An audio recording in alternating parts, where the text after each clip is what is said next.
लोगों को अपने धंधे में, अपने बिजनेस में ग्रोथ क्यों नहीं मिलती? जहाँ सेल्स की टीम होती है उसके बाद भी वो फेल कहाँ होते हैं, कहाँ गलतियाँ होती हैं उन लोगों से? सर हमारे इसके ये फायदे हैं, आपको लेना है लीजिए, नहीं लेना नहीं लीजिए। चलिए चलिए सर, मेरी दूसरी कॉल आ रही है। अनाड़ी बंदे एक्सपेरिमेंट कर रहे हैं, एक ना एक दिन छेद होगा ही होगा। तो ये डंडा वाले बच्चे हैं, इनको तो डंडे बजाओ और निकाल दो।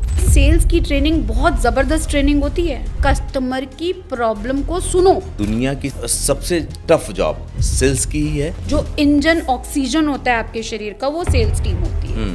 बट एआई आने के बाद सेल्स वाला रोज कुआं खोदता है और रोज पानी निकालता है। जो फाउंडर होता है, जो स्टार्टअप शुरू करता है, फाउंडर को कैसे तैयार करते हैं, उनको किन चीजों की जानकारी होनी चाहिए? मेरे पास एक फाउंडर आया जो 5वीं फेल था। 80 करोड़ के बिजनेस को संभालना भी और उसको कुछ नहीं आता। तो ऐसे बिजनेसमैन के लिए ट्रेनिंग प्लान होते हैं। सो मैं जिन बिजनेसमैन से डील करती हूँ वो 50 करोड़ मंथ भी कर रहे हैं। एक फाउंडर को कब तक सेल्स में इन्वॉल्व होना चाहिए और कब छोड़ देना चाहिए? हमेशा सर। जो फाउंडर ये बोलते हैं ना मैं सेल्स हेड ले आया हूँ, यही सब कुछ देखेगा, वो आपको पूरा बर्बाद करके जाएगा। जिस दिन वो गया उस दिन कारपेट के नीचे से कीड़े निकलेंगे। आपका बिजनेस आपको नजर आ जाएगा कि ये तो रिस्क पे चल रहा था। अगर किसी कंपनी को अपने पहले 10 क्लाइंट क्रैक करने हैं तो उसका क्या तरीका होगा? पहले 10 क्लाइंट वो चाहता है राज शमामी के पॉडकास्ट में बैठ जाऊं, 1 लाख रुपए में कमाता हूँ। संभव ही नहीं है। संभव ही नहीं है। 5,000 रुपए में तो सब चाहेगा, तुम दे थोड़ी सकते हो उससे 5,000 रुपए में। कई जगहों पे होता क्या कि लीड आ जाती है खूब पहले से पड़ी हुई है, फॉलोअप लोग करते रहते हैं, फॉलोअप में कोई कन्वर्जन निकल के नहीं आता।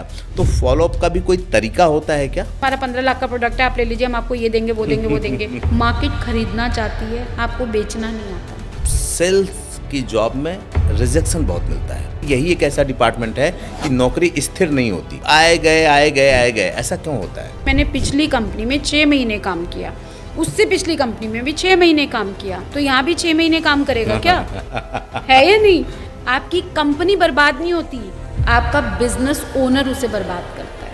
लोग पैसा बनाना चाहते हैं, बचाना चाहते हैं, ये करना चाहते हैं, लेकिन पैसा किस रास्ते से आता है कभी नहीं समझना चाहते, क्योंकि दिमाग लगाना पड़ता है उसमें, और उसमें पेन होता है। फेलियर से सीखे, उसके बाद वो आगे बढ़े हैं। एक चीज फॉर श्योर है, बिजनेस एक दिन में खड़ा नहीं होता।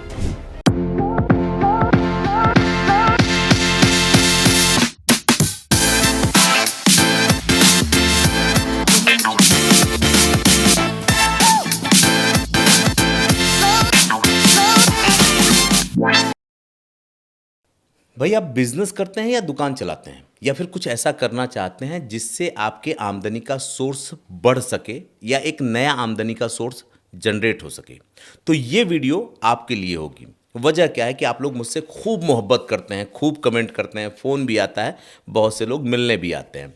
तो हर बार मुझे लगता है कि मेरी जिम्मेदारी बढ़ जाती है। वो इसलिए बढ़ जाती है कि जब आपको मैं कुछ देता हूँ, बदले में आप मुझे प्यार देते हैं, तो मुझे लगता है जीवन भी सार्थक है और ये पॉडकास्ट भी सार्थक है। वजह क्या है? हम लोग पैसा कमाने बचाने की खूब बातें करते हैं, लेकिन जीवन में फेल कहाँ होते हैं? हम खूब मेहनत करते हैं, अपने बिजनेस में पैसा लगा देते हैं, अपनी दुकान में पैसा लगा देते हैं, प्रोडक्ट में पैसा लगा देते हैं, लेकिन क्यों नहीं चलता है? क्योंकि एक चीज़ हमसे चूक हो जाती है, वो होता है हमारा सेल्स। क्योंकि जब तक कस्टमर आप तक नहीं आएगा और आप कस्टमर तक नहीं जाएंगे, बिजनेस कितना भी अच्छा हो, प्रोडक्ट कितना भी अच्छा हो, वो कभी चल नहीं सकता। तो फिर कोशिश क्या करनी चाहिए? हमें उस कड़ी को समझने की कोशिश करनी चाहिए, हमें उस गणित को सुलझाने की कोशिश करनी चाहिए जहां से लोग आएं, हम उनके फ़ायदे के हो सकें और वो हमारे फ़ायदे के हो सकें। सपोज करिए कि ये पॉडकास्ट आप तक नहीं पहुंचता, मैं कितना भी अच्छा पॉडकास्ट करता, कोई मतलब नहीं होता, क्योंकि आपका जीवन नहीं बदलता, कुछ आपको नहीं मिलता। इसीलिए मेरी कोशिश होती है कि जो दर्शक अपना 1 घंटा सवा घंटा हमारे पॉडकास्ट पे देता है, उसके जीवन में कुछ तो ऐसा मिल पाए कि वो ये कहे कि नहीं, ये पॉडकास्ट मेरे मतलब का था। यही वजह है कि आज मैं एक ऐसी शख्सियत लेकर आया हूं जिनको अगर मैं एक दोहे के माध्यम से एक्सप्लेन करूं तो सुन के आपको ना सिर्फ मज़ा आएगा बल्कि उनकी औकात का अंदाजा होगा। हाँ, औकात का। क्योंकि कहते हैं कि सत सैया के दोहरे जैव नाविक के तीर, देखन में छोटन लगे घाव करे गंभीर। तो आप इनको देख के इनकी शख्सियत का अंदाज़ा नहीं लगा सकते, क्योंकि इन्होंने जाने कितने बिजनेसमैनों को शून्य से शिखर पे पहुंचाया है और आज खुद ये एज ए CEO काम कर रही हैं। मैं ये नहीं बताऊंगा कि इन्होंने किसको किसको खड़ा किया है। आप Naukri.com में चले जाएं, टाइम्स ऑफ इंडिया में चले जाएं, ICICI बैंक में चले जाएं, उसके बाद भी कुछ बड़े ट्रेनर जो आज हिंदुस्तान में हैं, उनके बैकग्राउंड में भी जाएंगे तो आपको एक नाम देखने को मिलेगा, निधि अनेजा। तो आज हमारे साथ निधि अनेजा जी हैं। एक कोइंसिडेंस से मेरी इनकी मुलाकात हुई, और जब मुलाकात हुई तो हमने जब इनको समझा और इनके कुछ फार्मूलों को अप्लाई किया अपने यहाँ, और जब हमको खुद ग्रोथ मिली तो मुझे लगा कि आप सबके सामने भी उनको लेकर के आने की ज़रूरत है। तो चाहे दुकान करते हों, चाहे बिजनेस करते हो या स्टार्टअप शुरू कर रहे हो, आज का पॉडकास्ट कॉपी पेन लेकर के बैठिएगा, क्योंकि जो आपको मिलेगा अगर यही समझने के लिए किसी के ट्रेनिंग में जाएंगे तो शायद 1,00,000, 2,00,000, 3,00,000, 4,00,000 रुपया देना पड़े। और मैं ये जानता हूँ कि मेरा हर दर्शक ये पैसा दे करके किसी और की ट्रेनिंग नहीं ले सकता। यही वजह है ये पॉडकास्ट कर रहा हूँ मैं। तो आइए गेस्ट का स्वागत करते हैं और इसकी शुरुआत करते हैं। Thank you so much ma'am ये समय देने के लिए। Thank you so much Sarvesh sir, मुझे बुलाने के लिए और इतनी इज्जत देने के लिए। मैं जो अपने इंट्रो में बोला हूँ, मुझे लगता है कि आज हम अपने दर्शकों को वही दे करके जाने वाले हैं। पूरी इन्फॉर्मेशन, पूरी नॉलेज, ग्राउंड से लेकर कैसे करना है, कैसे करेंगे, एक एक चीज़, जैसे आपने बोला कागज़ कलम लेके बैठिए, एक एक फॉर्मूला आज दे के जाऊंगी। एक बात बताएं आप, मुझे नहीं लगता कि कोई बिजनेसमैन खराब होता है, कोई प्रोडक्ट खराब होता है, कोई दुकानदारी खराब होती है, या किसी भी चीज़ का जो धंधा हम करते हैं वो खराब होता है। और सच में अगर ये सब खराब नहीं होता तो तमाम मेहनत करने के बाद भी लोगों को अपने धंधे में, अपने बिजनेस में ग्रोथ क्यों नहीं मिलती? जी सर, ग्रोथ लेने के लिए एक बिज़नेस जब आप करते हैं तो ऐसा नहीं है कि आपका प्रोडक्ट ख़राब है, जैसा आपने बोला, आपका विजन ख़राब है या आपके पास टीम अच्छी नहीं है। इन सब चीज़ों का एक अलाइनमेंट लेके चलना पड़ता है। बहुत सारे लोग ऐसे कर रहे हैं आज की डेट में बिजनेसमैन, कि जब उनसे बात की जाती है कि आपका बिज़नेस क्यों नहीं चल रहा, तो उनको खुद ही नहीं पता होता कि मेरे बिज़नेस में गैप्स कहाँ हैं। तो उसके पीछे रीज़न ये है कि लोगों ने अपने बिज़नेस को पूरा का पूरा कॉपी कलम में कहीं लिखा ही नहीं हुआ। बिजनेसमैन अगर प्रोडक्ट के ऊपर ध्यान दे रहा है कि मैं अच्छा प्रोडक्ट लेके आऊँगा, तो वो सिर्फ प्रोडक्ट के ऊपर ही फोकस कर रहा है। बिज़नेस को चलाने के लिए आपके पास 5 डिपार्टमेंट होने चाहिए, जो आपके, जिनको मैं कहती हूँ सेनापति होते हैं आपके। अगर वो 5 डिपार्टमेंट आपने अपने कंट्रोल में ले रखे हैं तो आपका बिजनेस चलेगा ही चलेगा। इनमें से अगर एक भी डिपार्टमेंट आपका हिला तो आप सोच लीजिएगा कि आपका बिजनेस आज नहीं तो कल बंद होगा ही होगा, आप बिजनेस चला ही नहीं सकते हैं। तो 5 डिपार्टमेंट कौन से हैं? आपका सबसे इम्पॉर्टेंट डिपार्टमेंट है सेल्स डिपार्टमेंट। लोग सेल्स के अंदर लोग लेकर आते हैं, फाउंडर बिजनेसमैन HR हायर करते हैं और उनको लगता है कि ये सही बंदे लेकर आ रहा है। एग्जाम्पल से समझाती हूँ, आप बिजनेस करते हैं B2B में, आपका HR हायर करा जा रहा है सेल्स के बंदे, लेकिन वो B2C के हैं, उन्होंने कस्टमर टू कस्टमर बेचा है, उन्होंने बिजनेस टू बिजनेस नहीं बेचा है कभी। तो ऐसे में आपकी हायरिंग तो हो रही है पर आप गलत लोग हायर कर रहे हो। तो अगर आपका सेल्स टीम का डिपार्टमेंट गलत लोग आए, गलत इनपुट गया, तो आपको आउटपुट भी गलत ही मिलने वाला है। पहला डिपार्टमेंट आपका ये है। सेल्स टीम का सबसे इंपॉर्टेंट डिपार्टमेंट होता है जिसको हर बिजनेसमैन को ध्यान में रखना चाहिए कि ये एक डिपार्टमेंट में रिव्यू करूँगा ही करूँगा, इसमें मैं घुसूँगा ही घुसूँगा। दूसरा डिपार्टमेंट होता है आपका सर्विस डिपार्टमेंट। बिजनेसमैन अपना प्रोडक्ट ले आता है, अच्छी सेल्स टीम बना लेता है, लेकिन बाद में उसको कस्टमर गाली देते हैं। वो गाली ही उसके कान तक कौन पहुंचाएगा? कोई बिजनेसमैन को डायरेक्ट आकर नहीं बोलता कि तेरा प्रोडक्ट ख़राब है या तेरा सामान ख़राब है, वो गाली पड़ती है सर्विस टीम तक। अगर आपके पास एक अच्छी सर्विस टीम नहीं है जो कस्टमर के फीडबैक को कैप्चर करके अपने बिजनेस ओनर तक ना पहुंचाए, तो वो बिजनेसमैन का, वहाँ का जो डिपार्टमेंट है वो बंद हो जाता है। गाली आती है, फीडबैक आता है, लेकिन वो उस डिपार्टमेंट के अंदर ख़त्म हो जाता है। तो सबसे इम्पॉर्टेंट दूसरा जो आपका डिपार्टमेंट है वो कस्टमर को सुनना। कस्टमर ही आपको खाना दे रहा है, कस्टमर ही आपको रोटी दे रहा है, आपको कस्टमर को ज़रूर सुनना है। आपकी टीम सुनाए ना सुनाए, आपको उनका रिव्यू करना ही करना है कि मेरा कस्टमर मुझसे क्या चाह रहा है। तीसरा है आपका फाइनेंस। आप क्या पैसा लगा रहे हैं, आप कहाँ पैसा गंवा रहे हैं, आप कहाँ से पैसा बचा सकते हैं, कहाँ पे आप पैसा ज़्यादा लगाना चाहिए, ये डिपार्टमेंट एक बिजनेस ओनर के हाथ में होना चाहिए कि मेरा पैसा कहाँ से सेव होगा और कहाँ सही जगह इन्वेस्ट करना होगा। चौथा डिपार्टमेंट है क्वालिटी डिपार्टमेंट। मेरी टीम जो काम कर रही है वो काम सही कर रही है या नहीं कर रही है, उसके ऊपर कोई सुपरविजन चल रहा है या नहीं चल रहा है। एग्जाम्पल से बताती हूँ, एक कंपनी में मैं काम करती थी, वहाँ पर प्रोडक्ट बहुत अच्छा था, बहुत अच्छा था।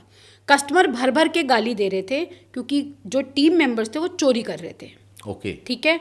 अब जो बिजनेसमैन था या जो वो फाउंडर था उसको हर महीने गल्ला आता हुआ नजर आ रहा था, लेकिन उसने कभी ये जानने की कोशिश नहीं की कि मैं जो इतना स्केल करता जा रहा हूँ बिजनेस, मंथ ऑन मंथ मेरा इतना पैसा आता जा रहा है, इसमें कहीं चोरी तो नहीं हो रही, और अगर चोरी हो रही है तो क्या मेरा कोई ऐसी टीम है जो मेरे तक ये लेकर आ सके कि मेरी टीम सही काम कर रही है या नहीं। तो उसे क्वालिटी डिपार्टमेंट कहते हैं कि आप बिंदास बिजनेस स्केल करो, बिंदास आप अपना धंधा बड़ा करो, लेकिन उसको बिजनेस को देखने के लिए या उन कस्टमर्स को जो बेचा जा रहा है उसको सुनने के लिए, देखने के लिए एक टीम बैठी है जो सुपरवाइज कर रही है कि हर चीज़ सही हो रही है, हमारी कंपनी ने जो अपना एग्रीमेंट बना रखा है उसके परव्यू में हो रहा है। और 5वां डिपार्टमेंट होता है सर आपका मार्केटिंग डिपार्टमेंट।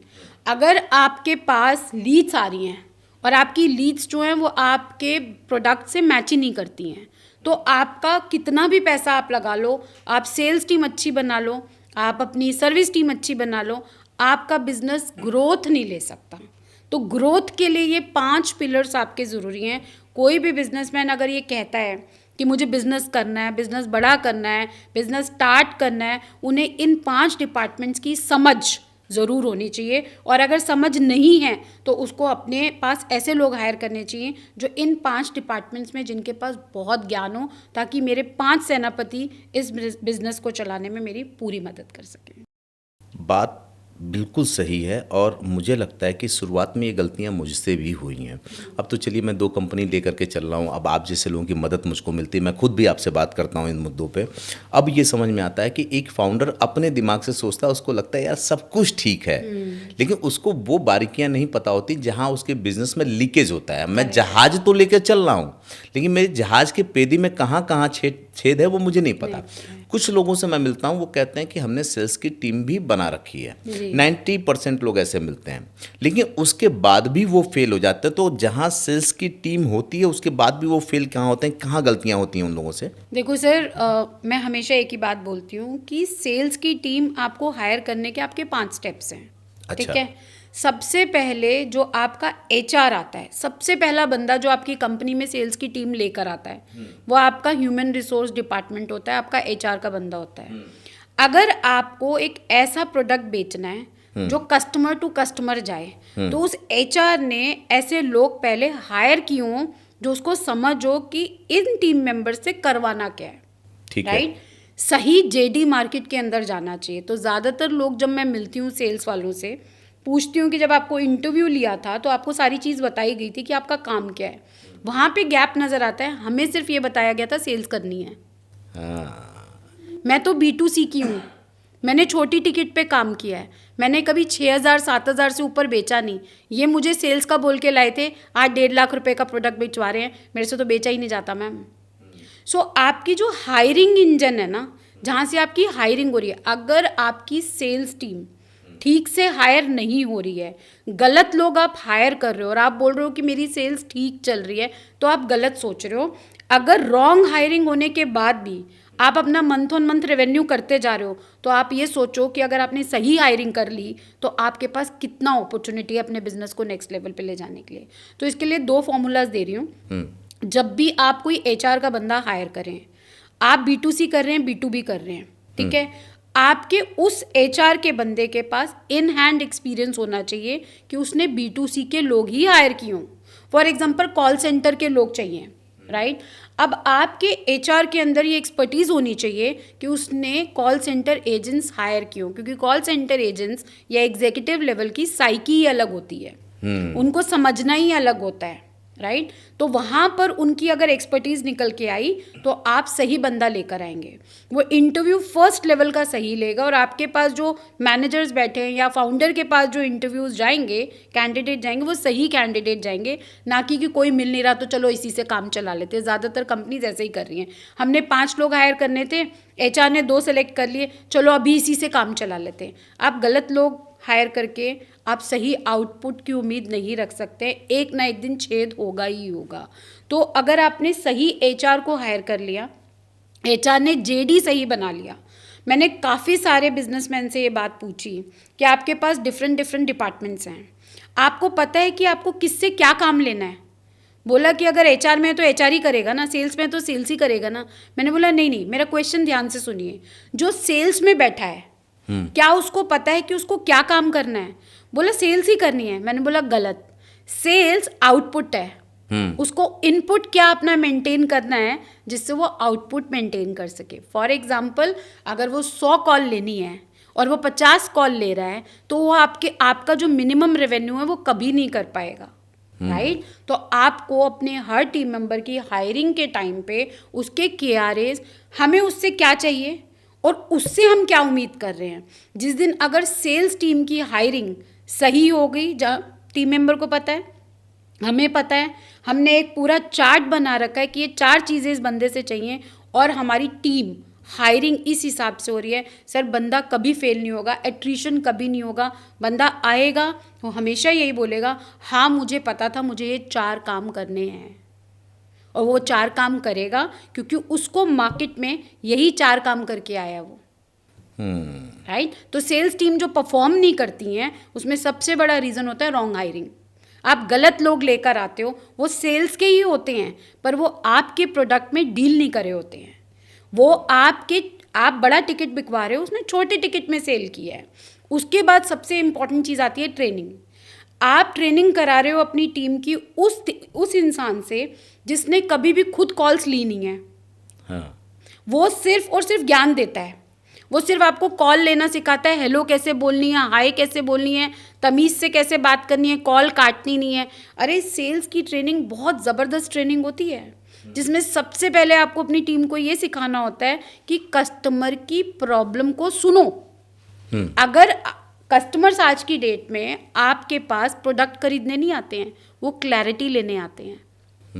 आप भी अगर किसी जगह पे सामान कुछ परचेज करते हैं, पहले आपको क्लैरिटी चाहिए कि ये सामान है क्या, मुझे कैसे ये हेल्प करने वाला है। तो सेल्स की ट्रेनिंग में सबसे इम्पॉर्टेंट पार्ट आता है कि आप अपने टीम मेंबर्स को कंसल्टेटिव सेलिंग सिखाओ कि सामने वाले को बेचना नहीं है, सामने वाले की प्रॉब्लम सॉल्व करनी है। अगर वो प्रॉब्लम सॉल्व होगी ना सर, हर कोई इंसान पैसा देना चाहता है लेकिन आपको लेना आना चाहिए। अच्छा, मुझे लगता है इसको थोड़ा और डिकोड करते हैं हम लोग जी। एक चीज़ जो मुझे समझ में आई, मैं बड़े ध्यान से सुन रहा था, इसलिए भी सुन रहा हूँ इस पॉडकास्ट को क्योंकि मैं खुद भी बिजनेस कर रहा हूँ, बहुत सी चीज़ें मेरे काम की आएंगी इसमें से जो आप समय समय बताती ही हैं कि जब हम सेल्स के बंदे को चुने तो B2B B2C एक तो एक चीज़ हो गई, फिर हम ये भी देखें कि हम जिस डोमेन में हैं उसका सेल्स का बंदा है, पता चले कि हम कर रहे हैं डिजिटल मार्केटिंग और उठा ले आए एक्सपोर्ट से किसी बंदे को, जी। या हम कर रहे हैं प्रोडक्शन का काम और हम उठा ले आए किसी की दुकानदार से चावल गेहूं और एक्सपोर्ट करने वाले बंदे को।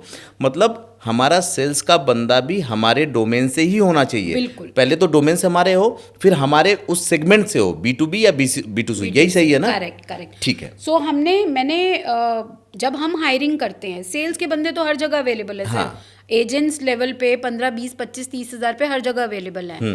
हायरिंग जो सही कर रहे हैं उनको हमेशा दिक्कत आती है क्योंकि वो डोमेन पे फोकस करते हैं।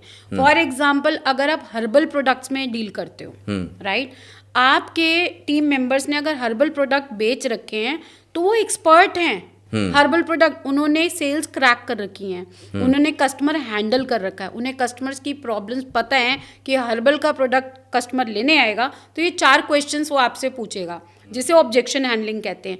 अगर आपके टीम मेंबर ने मार्केट में एक्सपीरियंस ले रखा है सर, वो यहाँ आपकी कंपनी में आएगा, वो दिन दुगनी 4 चौगनी कर देगा आपकी, बजाय इसके कि जिसने हर्बल प्रोडक्ट बेचा और आपकी कंपनी नहीं बेचा और आपकी कंपनी हर्बल प्रोडक्ट बेचती है, आपने क्रेडिट कार्ड वाले को बुला लिया, वो सेल क्रेडिट कार्ड की करने की तरह कोशिश करेगा, सर हमारे इसके ये फ़ायदे हैं, आपको लेना है लीजिए, नहीं लेना नहीं लीजिए, चलिए सर मेरी दूसरी कॉल आ रही है।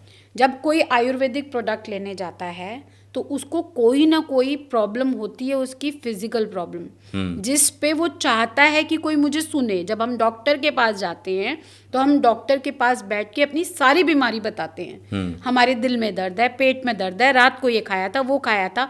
अगर आपको डॉक्टर सुने ही ना, बोले ये दवाई है, मैं गई आपके पास, आप डॉक्टर हैं, मैंने बोला सर पेट में दर्द हो रहा है, ठीक है ये 2 गोली सुबह और 2 गोली शाम को, डॉक्टर साहब सुनिए तो सही मेरे पेट में दर्द है, ये भी नहीं पूछा कब से दर्द है, क्या खाया तो समझ में आ जाता है झोला छाप डॉक्टर है। तो हमारी सेल्स की टीम भी झोला छाप काम कर रही है सर। हाँ, जो हमें ही नहीं पता, मतलब फाउंडर को ये क्लियरिटी नहीं है। उसने तो सुना कि भाई सेल्स इंजन होता है, एक सेल्स के बंदे को ले आओ। तो तुम क्या करते हो? मैं सेल्स करता हूँ। किस कंपनी में करते हो? मैं फलाने कंपनी में सेल्स का काम करता हूँ। अच्छा ठीक है, तुम मेरे यहाँ आ जाओ। अरे ये तो जान लेते कि उस कंपनी में क्या बेचता है। अच्छा एक चीज़ और बताइए, बड़ा कन्फ्यूजन रहता है लोगों को, सेल्स और मार्केटिंग, क्या ये दो डिपार्टमेंट हैं या एक ही हैं, एक दूसरे के पूरक हैं? अगर ये दो डिपार्टमेंट हैं तो इन डिपार्टमेंटों का काम क्या होता है?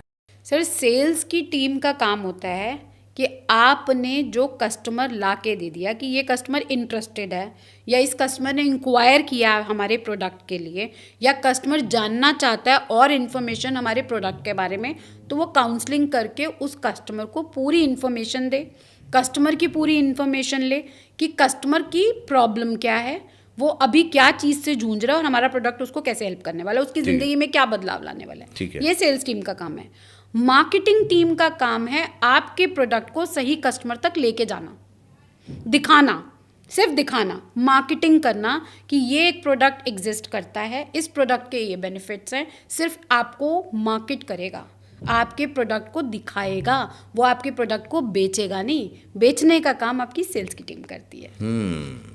ये समझने वाली बात है। लोग ये समझते हैं हमारा मार्केटिंग वाला बंदा जो है ना वही सेल्स करता है। वैसे एक बात बताऊं, ये बड़ा कॉमन मिस्टेक है। जब शुरू मैं बिजनेस शुरू किया था 6 साल पहले, तो मुझे भी ये लगता था सेल्स ही मार्केटिंग है और मार्केटिंग ही सेल्स होती है। जी। अच्छा एक बात बताएं आप कि क्या ये सही है कि दुनिया की सबसे हाई पेइंग जॉब और सबसे टफ जॉब सेल्स की ही है? देखो सर, हाई पेइंग जॉब्स अभी तक तो सेल्स की थी, हाँ। लेकिन अब आर्टिफिशियल इंटेलिजेंस आने के बाद हाँ। स्किल्ड बेस्ड जॉब्स जो हैं, जिसमें एआई का यूज़ हो रहा है, क्लॉड का यूज़ हो रहा है, वो जॉब्स जो हैं आज की डेट में बहुत ज़्यादा पैसा दे रही हैं। ठीक है। इंडिया में या इंटरनेशनल मार्केट में आफ्टर सो मैनी ईयर्स एक ऐसा प्रोफेशन या एक ऐसा स्किल आया है निकल कर, जो आज की डेट में सबके लिए इम्पॉर्टेंट है। ठीक है। तो अगर पहले क्या होता था कि ये 28 साल का एक्सपीरियंस है, सेल्स हेड है, बिजनेसेस बना रखे हैं, तो इसको एक एक्स पैकेज दे देंगे, एक एक्स सैलरी दे देंगे। आज की डिपार्ट में वो 28 साल का एक्सपीरियंस जीरो हो चुका है, क्योंकि आपका सारा काम जो कर दिया है वो आर्टिफिशियल इंटेलिजेंस ने कर दिया है। तो जो लोग आज की डेट में एआई एक्सपर्ट हैं, एडवांस कोर्सेज कर रहे हैं एआई के ऊपर, वहाँ पर चाहे वो फ्रेशर हो, चाहे उनको 1-2 साल का एक्सपीरियंस है, वो कहीं ना कहीं एक्सपीरियंस कैंडिडेट का सैलरी पैकेज मैच कर पा रहे हैं। तो ये आज की डेट में बैलेंस कर गया है सर कि एआई ने हाईएस्ट, सेल्स तो शुरू से ही हाईएस्ट पेइंग जॉब रहा है, कोई कंपैरिजन ही नहीं है, क्योंकि आपकी कंपनी की बैकबोन, जो इंजन ऑक्सीजन होता है आपके शरीर का, वो सेल्स टीम होती है।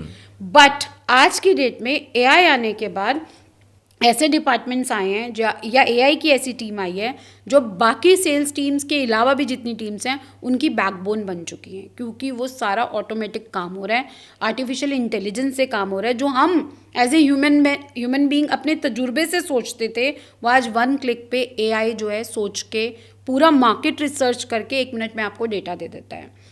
तो सेल्स जॉब टफ है, ये क्वेश्चन तो मैं आपको जरूर, सेल्स वाला रोज़ कुआं खोदता है और रोज़ पानी निकालता है। उसकी एक क्लोजिंग ख़त्म होती है और उसकी नई क्लोजिंग शुरू होती है। उसका एक फाइनेंशियल ईयर ख़त्म होता है, उसके नेक्स्ट फाइनेंशियल ईयर के बिजनेस प्लान्स उसके सामने पहले ही रख दिए जाते हैं कि इस साल बिजनेस को इतनी ग्रोथ चाहिए। तो आपकी ज़िंदगी में सुकून नहीं है। लेकिन सेल्स उन लोगों के लिए सबसे अच्छा प्रोफेशन है जिनके अंदर पैशन है, जो सक्सेस के भूखे हैं, जो ज़िंदगी में कुछ कर गुजरना चाहते हैं, क्योंकि सेल्स हमेशा आपको ना लाइमलाइट में रखता है। अगर आपने कंपनी के अंदर एक एक्स रेवेन्यू जनरेट करके दिया, बिजनेस को ग्रोथ दी, कंपनी को नेक्स्ट लेवल पे लेके गए, तो कंपनी के फाउंडर से लेकर हर डिपार्टमेंट को पता होता है कि इस टीम मेंबर ने, इस बिजनेस हेड ने इतना बिजनेस कंट्रीब्यूट किया है। तो सेल्स की जॉब टफ भी है लेकिन बहुत रिवॉर्डिंग भी है, क्योंकि इंसेंटिव्स भी आपको भर के मिलते हैं। इसीलिए मैं कह रहा था बाकी कंपनीज के अंदर या बाकी डिपार्टमेंट्स के अंदर आप एक फिक्स सैलरी पे रहते हैं, बट सेल्स के अंदर सैलरी तो आपकी घर पे ही रहती है, आपके बैंक में रहती है। आप और जितनी मेहनत करते हो, आपका जो इंसेंटिव आता है उससे आप एक लेविश लाइफस्टाइल जीते हो। मैं जीती हूँ अपना एक लेविश लाइफस्टाइल सर। मैंने कभी कोच, कभी किसी भी महंगी चीज़ से कभी कॉम्प्रोमाइज़ नहीं किया, और सैलरी में कभी भी टच नहीं करती हूँ। मैं सारा इंसेंटिव के साथ अपना काम करती हूँ, पूरी मेहनत करती हूँ कि जो मेरे टारगेट्स मिले मुझे इस मंथ, मैं उसको ओवर अचीव करूँ। और अगर मान लेते हैं कि एक एक्स इंसेंटिव मेरे लिए रखा है, उसके भी ऊपर वाला बार में टच करूं, क्योंकि उसी में किक मिलता है मुझे। देखिए, अब तो आपके 28 साल का एक्सपीरियंस हो गया जी। आप सीईओ बन के बैठ गए, और सीईओ की जिम्मेदारी होती है पूरी कंपनी का एक पूरी रूपरेखा बना के ले चलना। तो वहाँ तो इंसेंटिव भी बड़े होते होंगे, गेन भी बड़ा है, पेन भी बड़ा है। मुझे एक बात बताइए कि सेल्स की जॉब में रिजेक्शन बहुत मिलता है जी। और रिजेक्शन हर्ट बहुत करते हैं। बहुत से सारे ऐसे लोग होंगे जो सुन रहे होंगे हमें, जो सेल्स का ही काम करते होंगे, क्योंकि थंबनेल देख करके भी आए होंगे। कुछ लोग बिजनेसमैन, कुछ दुकानदार लोग होंगे जो इसको देख रहे होंगे, क्योंकि मेरी कोशिश होती है कि जो बहुत बड़ी पब्लिक है हम उसको एड्रेस कर पाएँ। तो अगर हर्ट होते हैं, रिजेक्शन मिलता है, तो लोग सेल्स से उस रिजेक्शन की वजह से भागते हैं, या सच में उनको सेल्स डराता है जिसकी वजह से वो भागते हैं और चीज़ें नहीं बन पाती? क्योंकि 28 साल पहले ये चीज़ें आपने भी फेस की होगी, अगर आपने फेस की तो उसको क्रैक कैसे किया? क्योंकि सेल्स में रिजेक्शन एक बहुत आम बात है। कुछ लोग टूट जाते हैं और जो नहीं टूटते हैं वो इतिहास गढ़ देते हैं। तो आपने उस 28 साल में सेल्स से सीईओ का सफ़र कैसे तय किया? सर देखो, मेरी जर्नी भी आम लोगों की तरह ही, सेल्स वालों की तरह बहुत डिफ़िकल्ट थी। और अगर मैं बात करूं being a female in sales department, जहां पर ऑड आवर्स में काम करना, हर रोज़ क्लोजिंग है, बहुत डिफ़िकल्ट था। बट एक चीज़, जो इंसान अगर पैशनेट है ना कि मुझे ज़िंदगी में कुछ कर गुजरना है, आप सेल्स में उन्हीं लोगों को month on month, year on year survive करते हुए देखेंगे जो ज़िंदगी में कुछ करना चाहते हैं, उनके मन में चाह है, राइट? तो ऐसे लोग तो कर जाते हैं। जो लोग ये सोचते हैं कि मुझे सिर्फ पैसा कमाना है और इसलिए मैं सेल्स में आ गया हूँ, तो थोड़े दिन में वो रिजेक्शन से हार के बाहर निकल जाते हैं। मैं हमेशा एक बात बोलती हूँ, आपका बंदा नहीं हारता, आपका लीडर उसे हराता है। आपकी सेल्स टीम नहीं हारती, आपका सिस्टम उसे हराता है। आपकी कंपनी बर्बाद नहीं होती, आपका बिजनेस ओनर उसे बर्बाद करता है।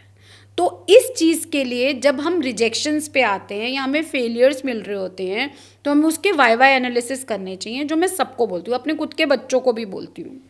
2 वाई एनालिसिस करने। एक, मैं क्या गलत कर रही हूँ, मैं क्या नहीं कर पाई जो बाकी लोग कर पाए, और अगर मेरे को कुछ पता चला है कि मैं गलत कर रही हूँ तो मुझे उसे इम्प्रूव करना ही करना है। इसका कोई शॉर्टकट है ही नहीं। सेल्स एक साइंस है, एक मैथ्स है।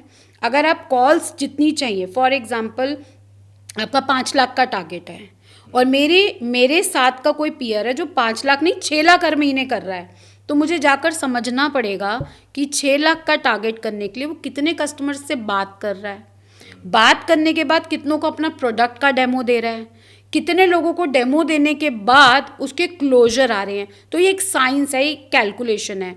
अब अगर मैं बोलूँ कि मैं कोशिश कर रही हूँ, मेरी सेल नहीं हो रही, मैं रिजेक्शन लेकर बैठी हुई हूँ और मैं कोई वाई एनालिसिस नहीं कर रही हूँ कि वो कैसे कर पा रहा है, मैं क्यों नहीं कर पा रही, तो सर फिर आप एक दिन सिस्टम से बाहर हो जाओगे।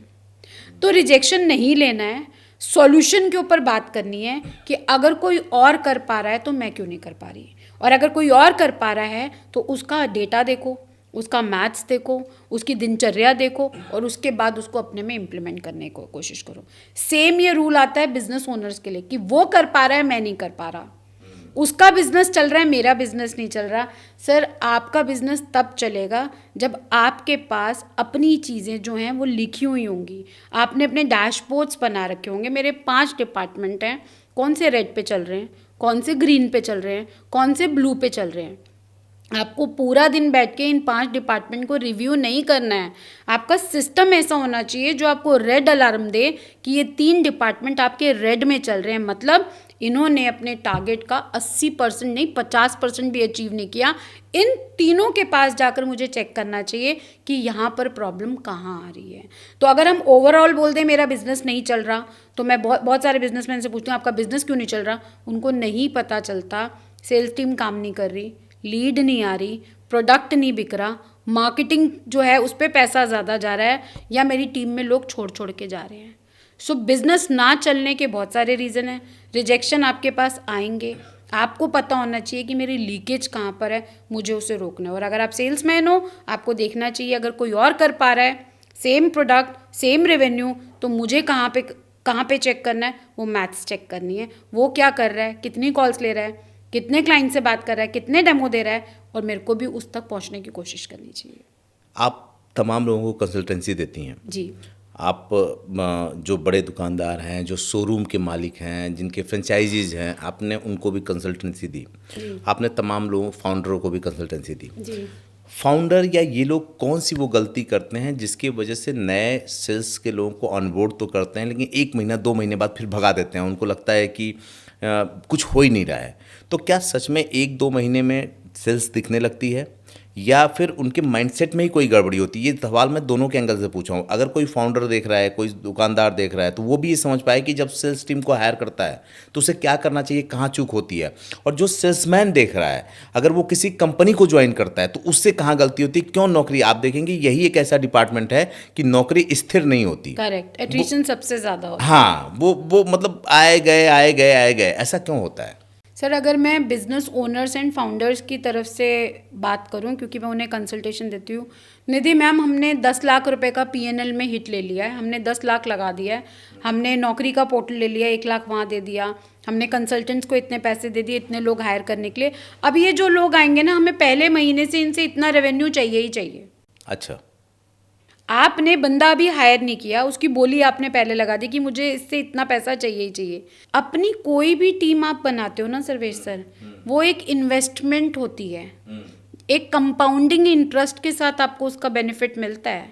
अगर आप ये सोच लो कि आज ही बंदा आया, इस पे 10 लाख लग गया इसको लाने में, इन लोगों को पहले दिन से ही वो आपको पैसा देना शुरू कर दे, तो आपकी बहुत बड़ी गलतफहमी है।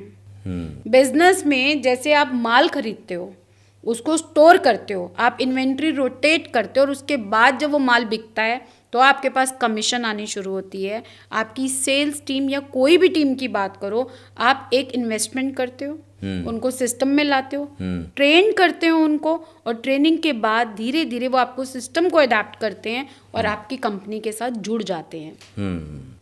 और जो टीम मेंबर्स मैं बोल रही हूँ जो आते हैं और छोड़ के चले जाते हैं, वो इसलिए छोड़ के जाते हैं क्योंकि जब वो कुछ नहीं कर पा रहे होते, सो 2 तरीके के लोग आ जाते हैं हमारे पास। एक तो करना चाहते हैं लेकिन कर नहीं पा रहे, इसलिए छोड़ के जा रहे हैं। एक करना ही नहीं चाहते, उन्होंने 2-3 हज़ार रुपए के लिए जहाँ ऑफर मिल रहा है वो वहीं पे ज्वाइन कर रहे हैं। तो ये जो दूसरी तरीके के लोग हैं जो 2-3 हज़ार के लिए जॉब हॉपिंग कर रहे हैं, वो आपके HR का काम है कि जब भी आप इंटरव्यू लो, आप एक टीम मेंबर की स्टेबिलिटी ज़रूर देखो कि कम से कम उसने एक कंपनी में 1 साल तो काम किया हो। आप जब एक्सपीरियंस लेटर देखते हो, आप इंटरव्यू लेते हो, क्लियरली कैंडिडेट आपको बताता है कि मैंने पिछली कंपनी में 6 महीने काम किया, उससे पिछली कंपनी में भी 6 महीने काम किया। तो भाई आप पूछो ना कि पिछली कंपनी में 6 और उससे 6, तो यहाँ भी 6 महीने काम करेगा क्या? है या नहीं?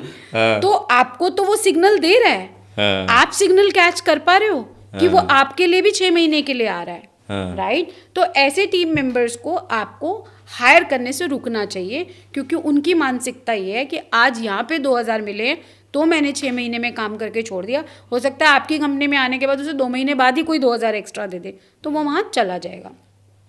दूसरे टीम मेंबर्स जो एक्सपीरियंस कैंडिडेट्स हैं, मार्केट के अंदर 1-1, 2-2 साल काम करके आए हैं, वो आपकी कंपनी में क्यों नहीं टिक पाते हैं? क्या आपने उनका जो काम करने का, जो उनको काम करना है, वो क्लियरली बताया है?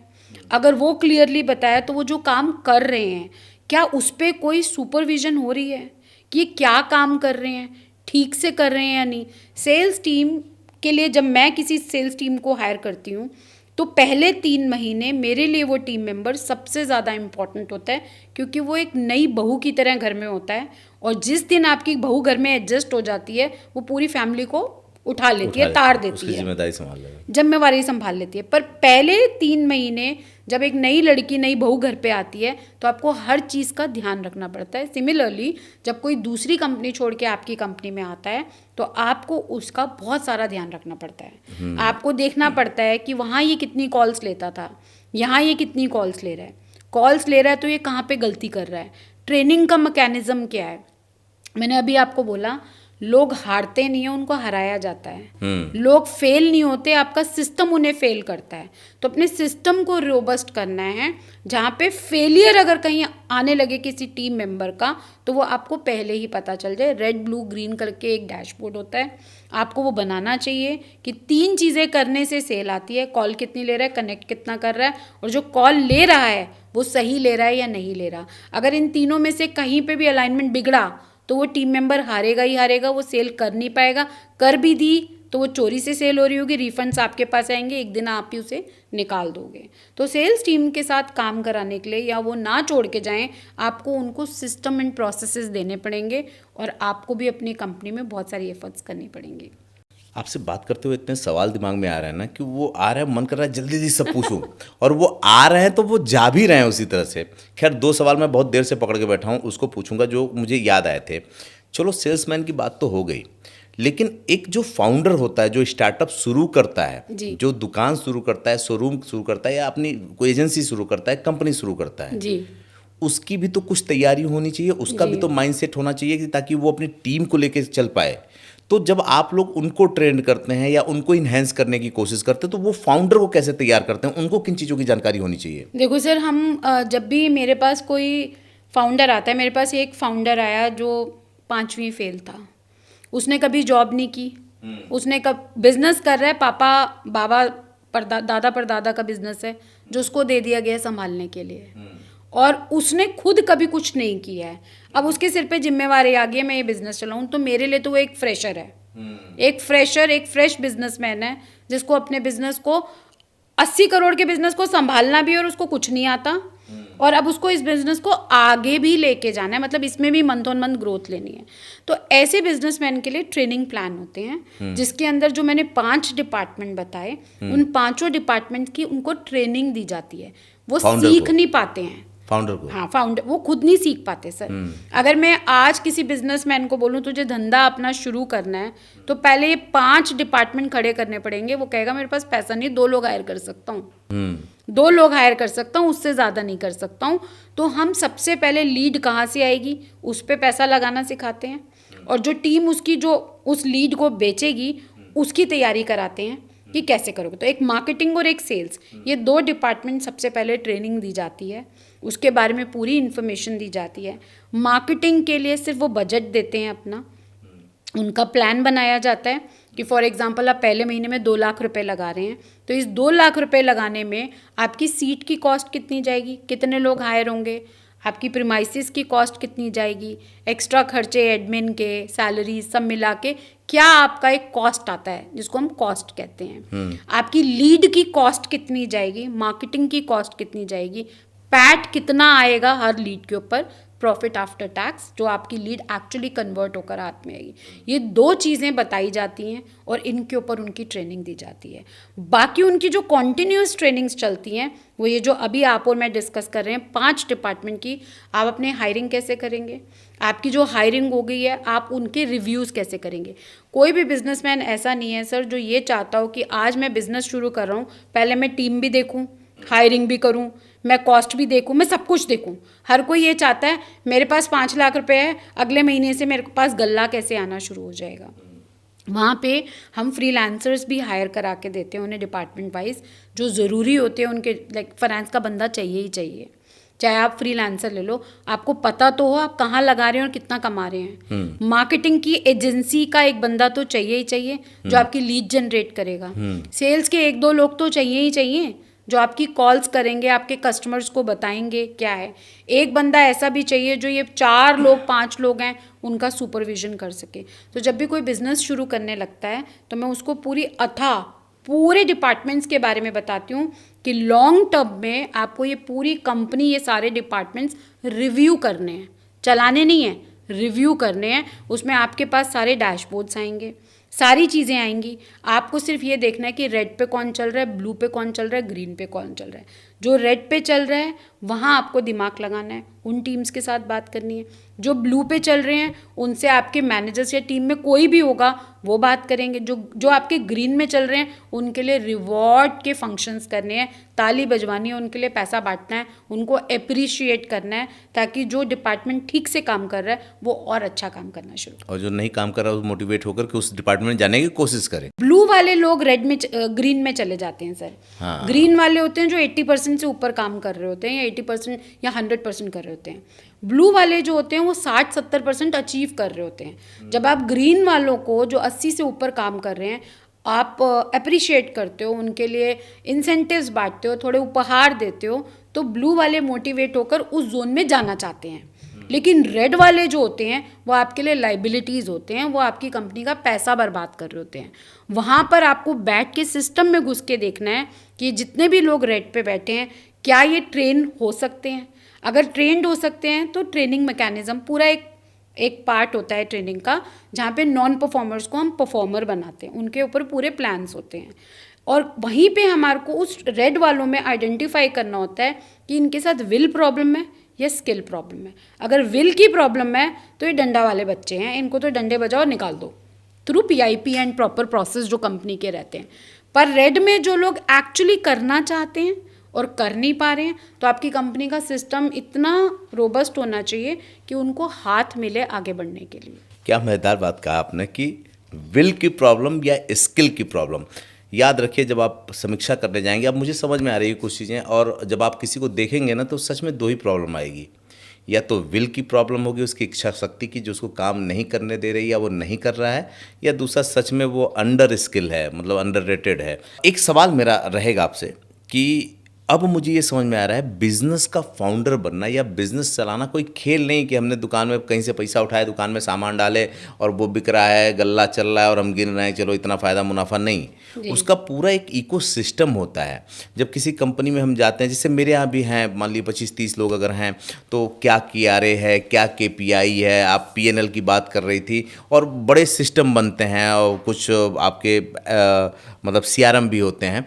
तो ओवरऑल मुझे बताइए कि एक फाउंडर को अगर अपनी कंपनी की मॉनिटरिंग करनी है, उसके पास बहुत टाइम नहीं है, वो तमाम जगहों बैंक में भी होता है, टैक्सेस भी होते हैं, लोगों से मिलना होता है, मीटिंग्स करनी होती है, वो अगर बैठ करके देखना चाहे तो क्या आप लोग कोई ऐसा सिस्टम बनाते हैं कि वो रात को बैठे और चाय पीते पीते आधे घंटे 1 घंटे में वो इसकी मॉनिटरिंग कर ले? जी। सो मैं जिन बिजनेसमैन से डील करती हूँ वो 50 करोड़ मंथ भी कर रहे हैं और उनके पास इतना टाइम ही नहीं है। बट क्योंकि वो अपने बिजनेस पे इतने रूटेड हैं कि उनको समझना है कि मेरा बिजनेस किस दिशा में जा रहा है, तो हम उन्हें डैशबोर्ड्स देते हैं, जिन डैशबोर्ड्स के अंदर उनको अपनी कंपनी के सारे डिपार्टमेंट्स दिख रहे होते हैं। यहाँ तक दिख रहा होता है कि आज अगर 18 तारीख है तो 18 तारीख तक कंपनी में कितना सेल हो चुका है, कितना बिजनेस हो चुका है, कितना बिजनेस, कितने दिन बचे हों और एक्सपेक्टेड रेवेन्यू क्या आने वाला है। अच्छा, राइट। तो आज अगर मैं बैठा हूँ, मान लो न्यूयॉर्क में बैठा हूँ और मुझे ये देखना है कि इस महीने मेरा धंधा क्या करने वाला है, मेरे इस एक बिजनेस से, क्योंकि मल्टीपल बिजनेस भी होते हैं, इस एक बिजनेस से क्या आने वाला है, तो आपके पास एक डैशबोर्ड होता है जो लाइव चल रहा होता है, जिसमें आपको पता चलता है कि आज मैं मान लीजिए 50 करोड़ कर चुका हूँ और आगे आने वाले 13 दिन में एक्सपेक्टेड रेवेन्यू उसमें दिख रहा होता है कि 10 करोड़ 12 करोड़ और आने वाला है। मतलब ये महीना आपका 62 करोड़ पे क्लोज होता नजर आ रहा है। डेली की सेल्स नजर आती हैं सर कि आपका आज पूरे दिन में 1 करोड़ का गल्ला हुआ है, 2 करोड़ का गल्ला हुआ है। तो जो फाउंडर है ना, उसको कॉल नहीं करना है कहीं पे कि मुझे बताइए निधि मैम कि आज मेरा गल्ला कितना हुआ। नहीं भैया, ऑटोमेशन पे सब चलता है। आपके पास एक मोबाइल है, उसमें आपको एक शीट दे रखी है, वो लाइव शीट चल रही है। आप सेल्स पे क्लिक करेंगे, आपको सेल्स का पता चल जाएगा। आप सर्विस पे क्लिक करेंगे तो आपको पता चल जाएगा इस महीने में 50 कस्टमर ने रिफंड मांगे थे, 40 को हमने रिटेन कर लिया है, अब रिफंड नहीं मांग रहे हैं, 10 को रिफंड देना है और रिफंड किस स्टेज पे पड़े हैं, फाइनेंस के पास जा चुके हैं, कस्टमर के अकाउंट में जा चुके हैं। तो ये आपके पास पूरी रिपोर्ट बन के आ जाती है। और ये किस तरह से हेल्प करती है?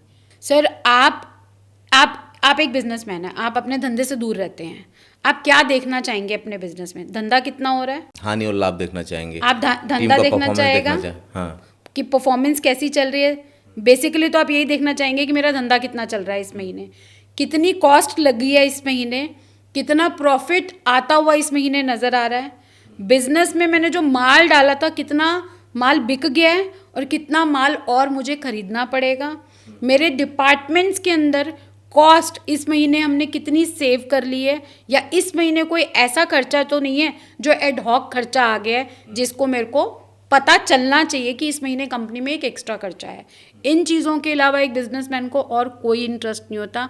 P&L और मेरा धंधा क्या चल रहा है, इसके अलावा अच्छे बिजनेसमैन अपनी सर्विस टीम मतलब वॉइस ऑफ कस्टमर्स पे पूरा ध्यान रखते हैं कि अगर मेरा 50 करोड़ का गल्ला हुआ है तो उसमें कितनी कंप्लेंट्स आई हैं, जो कंप्लेंट्स आई हैं वो कितनी रिजॉल्व हो चुकी है, कितने टाइम में रिजॉल्व हो चुकी हैं। मतलब क्या कस्टमर ने आज क्वेरी की, क्या विद इन 24 आवर्स कस्टमर को रिस्पॉन्स मिल गया। कितने कस्टमर्स ऐसे हैं जो आज भी भड़के बैठे हैं और जिन पे कोई सॉल्यूशन नहीं दिया गया, वो कस्टमर्स के ऊपर कौन काम कर रहा है। अगर ये दो चीज़ें बिजनेसमैन ने संभाल ली तो उसको ऑपरेशन में नहीं घुसना सर, उसको न्यूयॉर्क में बैठ के अपना गल्ला देखना है, अपनी टीम्स की परफॉर्मेंस देखनी है। उसको आकर ये नहीं देखना कि निधि अनेजा क्या कर रही है या अनमोल मेहता क्या कर रहा है, अनमोल धर क्या, उनको कोई लेना देना नहीं है, उनका काम ही ये नहीं है। अगर वो ये काम करेंगे तो फिर हम जैसे लोगों का काम क्या है। एक फाउंडर को कब तक सेल्स में इन्वॉल्व होना चाहिए और कब छोड़ देना चाहिए? हमेशा सर, हमेशा सारी जिंदगी सेल्स टीम उनके दिल के पास होनी चाहिए। सेल्स टीम के जो अब अगर मान लेते हैं आपके पास 20-25 लोगों की टीम है, तो जो फाउंडर ये बोलते हैं ना मैं सेल्स हेड ले आया हूँ यही सब कुछ देखेगा, डेफिनेटली वो सब कुछ देखेगा, राइट।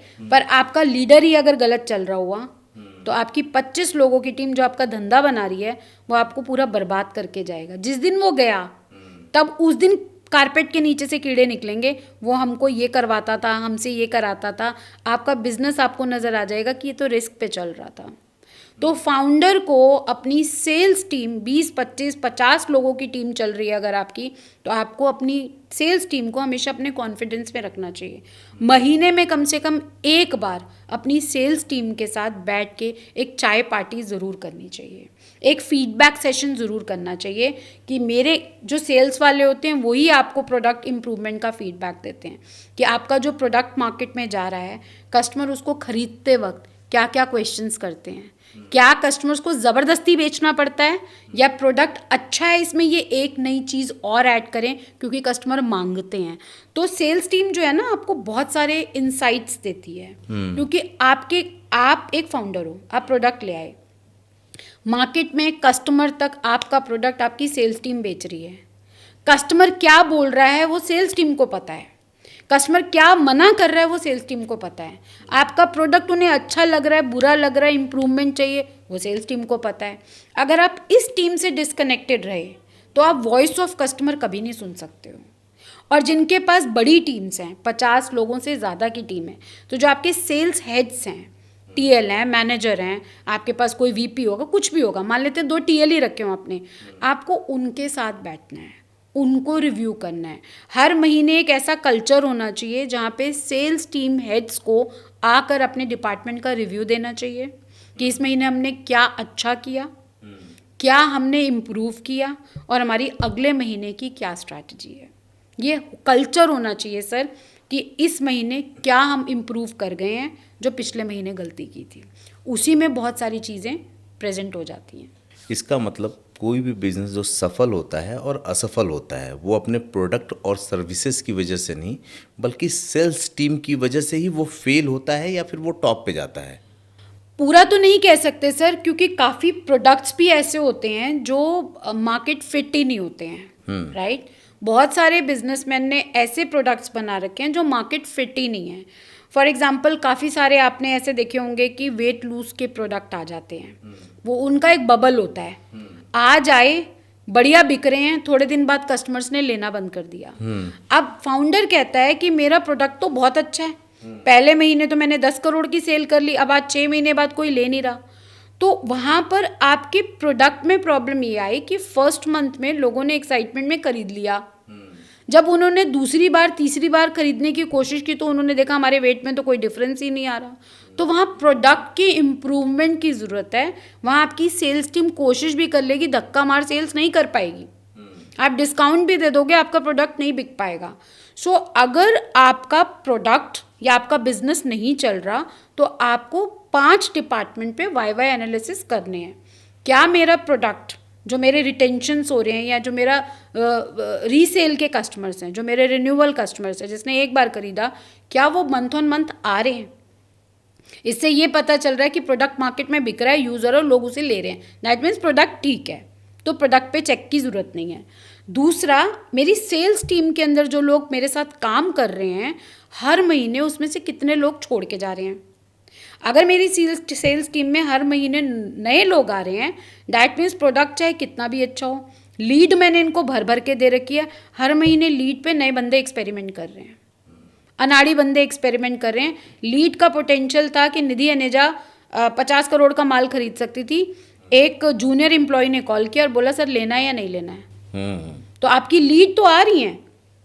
50 करोड़ का गल्ला भी पिछले महीने किया था, इस महीने आप इसलिए फेल हो गए क्योंकि आपकी सेल्स टीम में जहाँ 50 लोग कॉल लेते थे वहाँ आप 40 रह गए, और जो 40 रह गए उसमें भी सारे नए हैं, तो आपका धंधा गिरेगा। बड़ी शानदार बात आपने कही कि हम सब लोग वो जो कुछ करना चाहते हैं वो कुछ ना कुछ शुरू तो कर देते हैं जी लेकिन कभी हम समझते नहीं कि मार्केट में इसकी ज़रूरत है क्या जी और ज़रूरत है कि नहीं है, और अगर ज़रूरत है तो वो कितना बड़ा धंधा बन सकता है। करेक्ट। क्या कोई ऐसा पैरामीटर होता है जिससे हम मार्केट को समझ पाए, या कुछ करने जा रहे हैं, या कोई भी फाउंडर को शुरू करने जा रहा है, या कोई कुछ डालने जा रहा है, कोई दुकान डालने जा रहा है, तो वो ये जांच पाए कि जो वो करने जा रहा है उसकी मार्केट में डिमांड है कि नहीं है, कितनी है, कहाँ तक जा सकता है? कहीं ऐसा तो नहीं 1-2 साल बाद ये धंधा बंद हो जाए? कुछ पैरामीटर ऐसे होते हैं, कुछ आप लोग बनाते हो? यस सर, मार्केट फिट के लिए हम लोग जो हैं बहुत सारे रिसर्च के इंजन्स यूज़ करते हैं, जिसमें हम प्रोडक्ट का मार्केट के अंदर रिक्वायरमेंट के ऊपर फोकस करते हैं कि ये प्रोडक्ट जो है मार्केट के अंदर आज की डेट में इंडिया में या इंटरनेशनल मार्केट में कहाँ एग्जिस्ट करता है और कितना ये यूज़ हो रहा है, राइट? इसमें प्रॉफिट कितना है और कितने टाइम के बाद इस बिजनेस को हम मंथ ऑन मंथ ग्रोथ नहीं दे सकते, ये वन टाइम यूज़ वाला प्रोडक्ट है। तो मार्केट की रिसर्च के लिए हमारे पास टूल्स हैं जो हम यूज़ करते हैं, और उसके बेसिस पे हम उनको बताते हैं कि आप ये जो धंधा ले रहे हैं, ये धंधा आपका पहले साल में ये एक्सपेक्टेड प्रॉफिट है, मार्केट की रिक्वायरमेंट इतनी बड़ी आपकी मार्केट है, इतना आपका प्रोडक्ट बिक सकता है पहले साल में, नेक्स्ट ईयर में आपको ये शायद ना बेचना पड़े, आपको अपना ये प्रोडक्ट में चेंज करने पड़े, या इसी के ऊपर एक एडिशनल प्रोडक्ट लाना पड़े जो इस प्रोडक्ट को हेल्प करे सेकेंड टाइम में, तो वो हम पूरा रिसर्च करके बताते हैं। चलिए आइए हम थोड़ा सा बात कर लेते हैं सीधे उस पर, जो सेल्स डिपार्टमेंट होता है, जो सेल्स का डिपार्टमेंट देख रहा होगा या फाउंडर्स, दोनों के लिए सीधे, कि अगर किसी कंपनी को अपने पहले 10 क्लाइंट क्रैक करने हैं तो उसका क्या तरीका होगा? पहले 10 क्लाइंट। सर, पहले 10 क्लाइंट क्रैक करने के लिए फाउंडर को किसी सेल्स टीम की ज़रूरत नहीं है। अच्छा। उसको अपने 10 कस्टमर्स के साथ खुद ही बात करनी है। ओके। खुद ही बात करनी है, खुद ही उनका अनुभव लेना है, खुद ही उनको ट्रेन करना। मैं एक एग्जांपल के साथ बताती हूँ। मैं जिस कंपनी में अभी काम कर रही हूँ वहाँ पे हमने अपना एक नया प्रोडक्ट जो है स्टार्ट किया। ठीक है। उस प्रोडक्ट में हमने कस्टमर से एक भी पैसा चार्ज नहीं किया। ठीक है। 10 कस्टमर्स नहीं, 50 कस्टमर थे हमारे पास। हमने 50 कस्टमर्स को पहले बैठ के डेमो सेशंस दिए कि हम आपको क्या सिखाने वाले हैं। ठीक है। ठीक है, वो सिखाया उन्हें। पहले सेशन में सिखाया, दूसरे सेशन में सिखाया, और तीसरे सेशन में कस्टमर ने खुद, जब हमने ऑन किया इंजन कि अब हम आपसे पैसे लेंगे, हमने प्राइस तक नहीं बताया, हमने कुछ नहीं बताया, हमने सिर्फ ये बताया कि ये जो प्रोडक्ट है, ये क्योंकि हम स्किल बेस्ड पे काम करते हैं, ये जो प्रोडक्ट है ये आपको ये हेल्प करेगा, इसमें हम आपको ये सिखाने वाले हैं। उनको बैठ के सिखाया पहले। अच्छा। फॉर एग्जाम्पल, एक बिजनेसमैन है जिसको अपने क्लाइंट्स को बहुत सारी मेल्स लिखनी होती हैं या वेंडर प्रपोजल्स भेजने होते हैं, राइट? आज की डेट में माने या ना माने 90% बिजनेसमैन जो हैं वो सर हिंदी में ही बात करते हैं, विद ऑल ड्यू रिस्पेक्ट, और इतना ज़्यादा वेलवर्स नहीं होते हैं इंग्लिश में। तो कहीं ना कहीं उन्हें अपनी टीम्स की या किसी की मदद लेनी पड़ती है कि ये मेल ड्राफ्ट कर दो या ये वेंडर को ये प्रपोजल भेज दो। हमने कहा आप बैठो और आज अपनी मेल्स और वेंडर को प्रपोजल आप 1 सेकंड में भेजोगे। तो हमने उनको वो करना सिखाया। ठीक है। सबसे इम्पॉर्टेंट चीज़ बैलेंस शीट होती है। लोग बैलेंस शीट के लिए सीए के पीछे पीछे भागते हैं। सीए बोलता है आपका प्रॉफिट आ रहा है, मंथ के एंड में बिजनेसमैन देखता है ये प्रॉफिट तो बैलेंस शीट में ही दिख रहा था, मेरे गले में तो चवन्नी नहीं पड़ी हुई है। वो पैसा है कहाँ, उसको समझ ही नहीं आता और ये घुमाता है, रोटेशन में लग गया है पैसा। सो ये सारी चीज़ें हमने डेमो में बताई। तो coming back to your question, अगर आपको अपने पहले 10 क्लाइंट क्लोज करने हैं तो ऑब्वियसली आपने डिजिटल मार्केटिंग पे पैसा लगाया होगा, तभी कस्टमर आपके पास आएंगे। नॉक करने कोई कस्टमर नहीं आता। डिजिटल मार्केटिंग के ऊपर आप पैसा स्पेंड करते हो, ऐड लगाते हो, ऐड देख के कस्टमर आपके पास आता है, आप उन कस्टमर्स को आप बात करते हो, अपने प्रोडक्ट का डेमो देते हो और उसके बाद कस्टमर जब आपका डेमो लेता है उसके बाद आपकी सेल क्लोज होती है। अब वो ज़माने गए सर कि प्रोडक्ट मार्केट में हमने दिखा दिया, एक ऐड चला दी, ऐड के अंदर हमें प्रोडक्ट दिख रहा है, मैंने अपनी सेल्स टीम को वो 10 लीड दे दी और मेरी सेल्स टीम उसे क्लोज कर देगी, नहीं करेगी। आपको एज ए लीडर आपको कुछ नहीं आता, आपको ये तो पता है कि मेरा प्रोडक्ट में क्या फ़ायदे हैं और क्या नुकसान है, बिल्कुल पता है। वो फाउंडर से ज़्यादा कोई नहीं बता सकता, क्योंकि नया बच्चा जो आएगा वो तो जानता ही नहीं है आपके प्रोडक्ट को। आपने उस प्रोडक्ट को बनाने में मेहनत की है, बिजनेस आइडिया लगाया है, डिजिटल मार्केटिंग के कैंपेन्स चलाए हैं, तभी वो 10 लीड आपके पास आई हैं। तो आज के ज़माने में जो सबसे बेस्ट वे मैं कहती हूँ कि अगर आपको अपने पहले 10 कस्टमर क्रैक करने हैं तो आप डिजिटल मार्केटिंग पे ऐड लगा के जब वो 10 कस्टमर 20 कस्टमर आपके पास आएँ, उनका एक वेबिनार लो, उनकी एक मीटिंग लो, वहाँ पे कस्टमर्स के जवाब सवाल करो, बजाय इसके एक एक कस्टमर को कॉल करोगे, 1 घंटे का एक वेबिनार ले लो। वो वेबिनार लेने के बाद जो आपके प्रोडक्ट के बेनिफिट्स हैं उनको बताओ, उनकी प्रॉब्लम्स पूछो, कैसे मदद करेगा वो प्रोडक्ट उसके बारे में बताओ और उसके बाद आप जो है पैसे के लिए बताओ कि ये अगर प्रोडक्ट आप लेंगे तो आज ये इतने का मिल रहा है, डिस्काउंट्स हैं, ऑफर्स हैं, फर्स्ट 10 कस्टमर्स के लिए हमने ये ऑफर्स रोल किए हैं और आगे जब वो ये प्रोडक्ट यूज़ करेंगे तो हम उनको क्या क्या सर्विसेज देने वाले हैं। एक समस्या और भी आती है, ये तो मान लीजिए फाउंडर की बात हुई, इसी तरह से कुछ जब सेल्स के लोग पिच करते हैं तो आप देखेंगे कि मेरे कई मित्र हैं जिनकी कंपनियां चलती हैं, मैं उनसे बात करता हूँ, कहते हैं कि सेल्स के लोग प्रपोजल बहुत भेजते हैं, बात होती है प्रपोजल भेजते हैं, क्लाइंट कहता है कि मैं बताता हूँ आपको, ये देख के बताता हूँ, इसका मतलब क्या निकाला जाए। इसमें होता क्या है, कई बार महीने पूरे निकल जाते हैं जी। अब कोई 10 सेल्स की टीम लेकर बैठा, उसमें से 5 लोगों ने ऐसा ही किया तो महीना तो निकल गया, उसने ये भी जस्टिफाई किया कि हम काम भी कर रहे हैं। तो ऐसे में जो साइकी होती है, मैं सेल्स की टीम की बात नहीं कर रहा हूँ, जो सामने वाली की होती है उसको कैसे लिया जाए और जो सेल्स की टीम है उसको अपनी प्रिपरेशन कैसे करनी हो कि आगे से हमारा समय बच पाए और हम अपनी प्रोडक्टिविटी बढ़ा पाएँ। सर ये आपने बहुत बढ़िया क्वेश्चन पूछा है, क्योंकि ज़्यादातर लोग इसी में फंस जाते हैं कि हमारी सेल्स की टीम बोल रही है कि कस्टमर बोलता है सोच के बताऊंगा।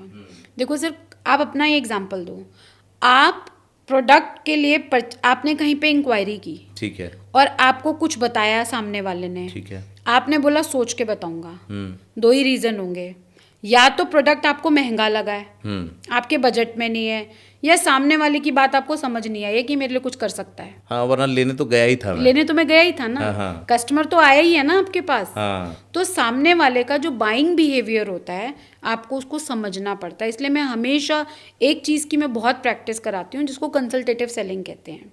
अच्छा। उसमें 5 स्टेप होते हैं सर, छोटे में बताऊंगी फटाफट। कस्टमर की पहले प्रोफाइलिंग बहुत ज़रूरी है, ठीक है। कस्टमर जॉब करता है, बिजनेस करता है, या वो स्टूडेंट है, या हाउसवाइफ है, ठीक है। इन 4 कैटेगरी के अंदर सारे बिजनेसेस, कोई छोटा दुकानदार, बड़ा दुकानदार, कोई भी है, ये 4 कैटेगरी के ही कस्टमर्स आते हैं। हाँ। स्टूडेंट, हाउसवाइफ, बिजनेसमैन या जॉब वाला। हाँ। ये 4 आते हैं।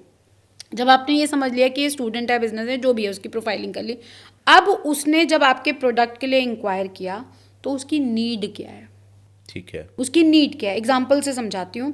अगर आप कोई, मान लेते हैं डिजिटल मार्केटिंग की कंपनी है और आप उसका सोशल मीडिया प्रेजेंस बनाना चाहते हैं, कस्टमर ने आपके पास आके इंक्वायर किया, मुझे अपनी सोशल मीडिया प्रेजेंस बनवानी है, तो आपने उसकी प्रोफाइलिंग कर ली, बिजनेसमैन है, ₹1,00,000 का बिजनेस महीने का करता है और इसे अपनी सोशल मीडिया प्रेजेंस चाहिए। अब उसकी सोशल मीडिया प्रेजेंस के लिए आप जो जो चीज़ें कर सकते होंगे, आपको उस कस्टमर को बताने से पहले ये पूछना है कि उसकी क्या एक्सपेक्टेशन है। हाँ।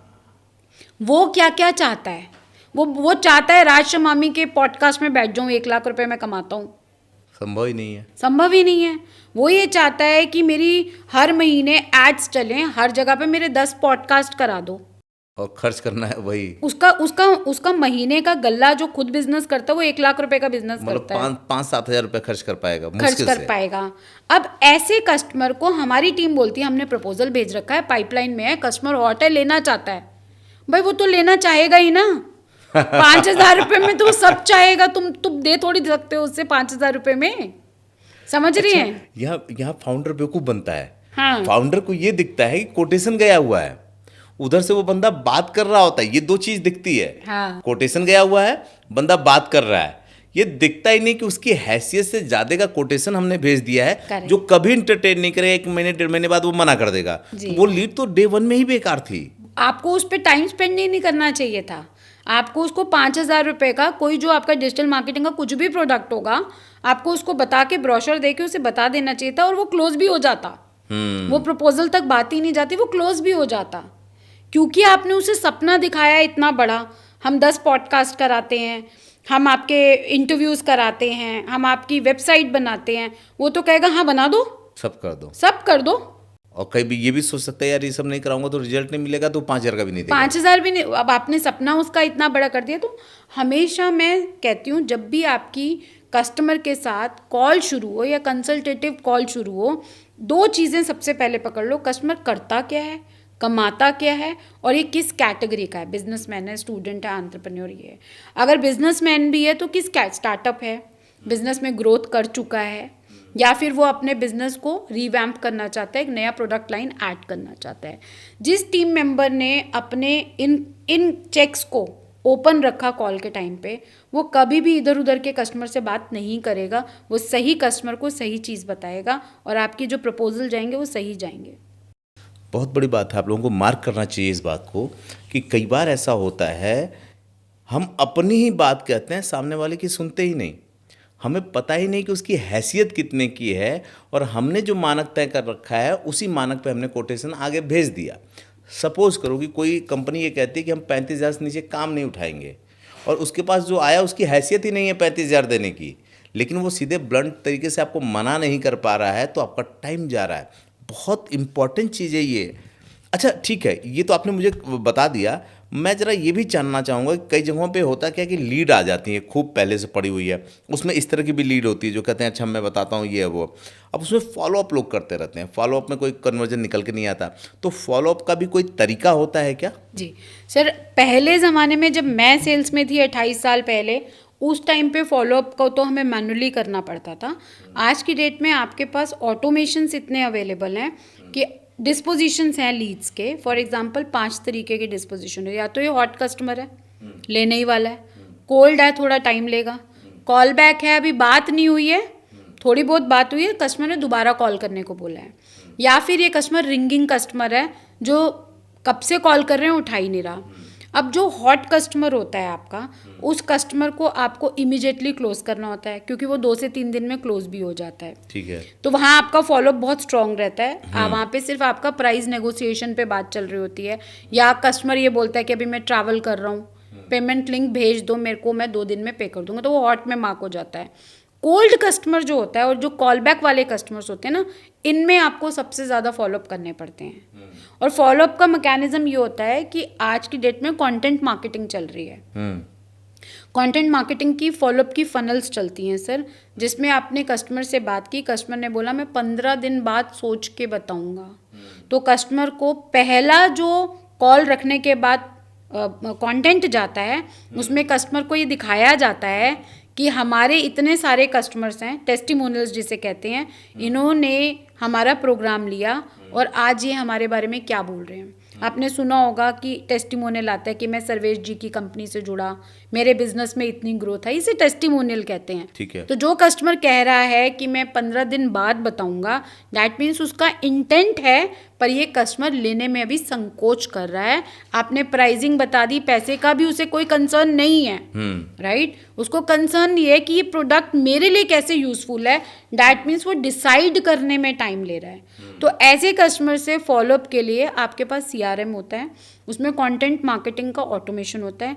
इन कस्टमर्स को ऑटोमेटिकली आपके टेस्टिमोनियल्स, ब्रोशर, किसी कस्टमर का आज नया अचीवमेंट आया, एक नया वीडियो बन के आया, भेजा जाता है, और धीरे धीरे कस्टमर जो हैं खुद ही, जब आप लास्ट कॉल करते हो उसे 3 दिन बाद, 4 दिन बाद, 15 दिन बाद, वो तब तक उसके माइंड में आपका प्रोडक्ट इतना छप चुका होता है।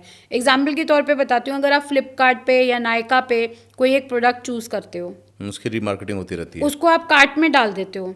आप किसी भी वेबसाइट पे जाओगे वो आपकी आंखों के आगे खुल के आ जाएगा। आप वो जैसे मेल पे आएगा, व्हाट्सएप पे आएगा, फेसबुक पे आएगा, इंस्टाग्राम पे आएगा, हर जगह आएगा वो। इसको कंटेंट मार्केटिंग कहते हैं सर। तो जो भी कस्टमर आपका कॉल बैक में पड़ा हुआ है या कोल्ड में पड़ा हुआ है, उस पर जम के कंटेंट मार्केटिंग करो, कस्टमर अपने आप खरीदता है।